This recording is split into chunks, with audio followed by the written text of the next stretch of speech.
And remember, this is just a model, but it's one I like, and it's one that makes sense, and it's one that gives me a structure I can follow.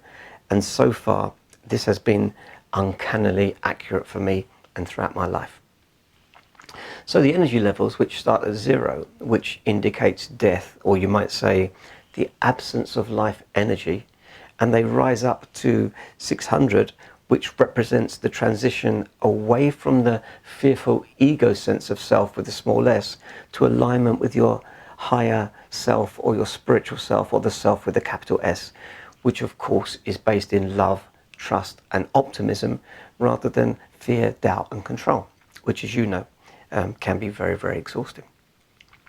In addition, these energy levels of 0 to 600, they're based on a mathematical log scale, meaning 200 is not twice the power of 100.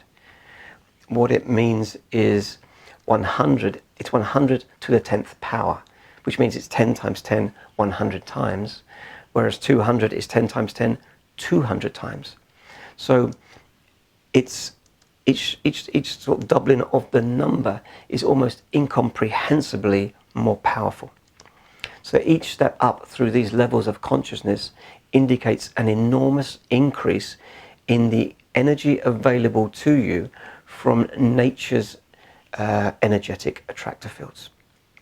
And of course, if we're made of atoms, and atoms are energy, and there's other energy, energy can go to energy outside of our thoughts that these things can happen.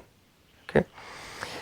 So if you want to know more about where these numbers come from, I would suggest that you buy Hawkins' first book, which is called Power versus Force.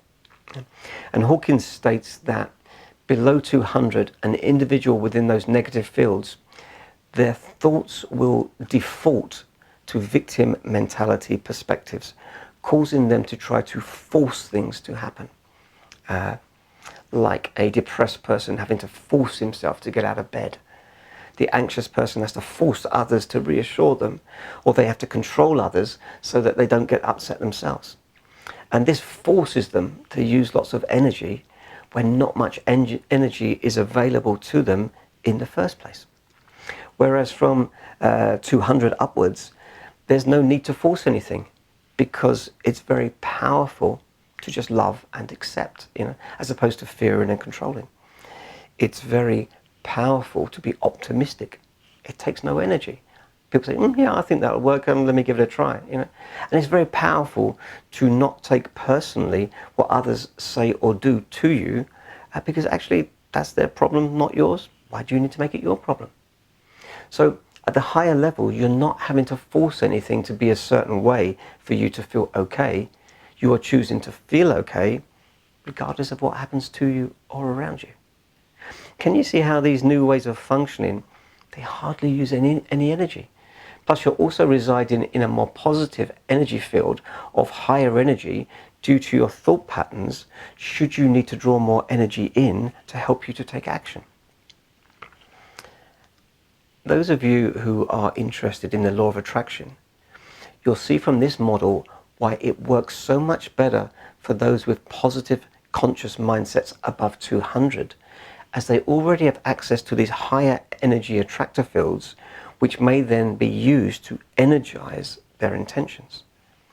In addition, just by being in these higher level energy fields, through changing the way that you consciously think and behave, you will always be pulling towards you that which resonates at the same level. And this is why it seems that happy people attract more luck and depressed people attract more misfortune. Because from nature's perspective, that is what's happening. We unknowingly pull to us that which is at the same frequency as us.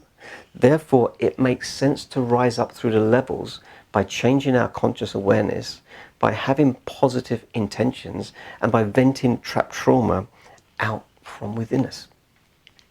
So I can hope you can see why I spent so much time in this course asking you to change the way you think from a fear-based manner to one of more courage and optimism. Remember, thoughts have power. Are you thinking at level 100, which is anxiety, or are you thinking at level 300, which is acceptance?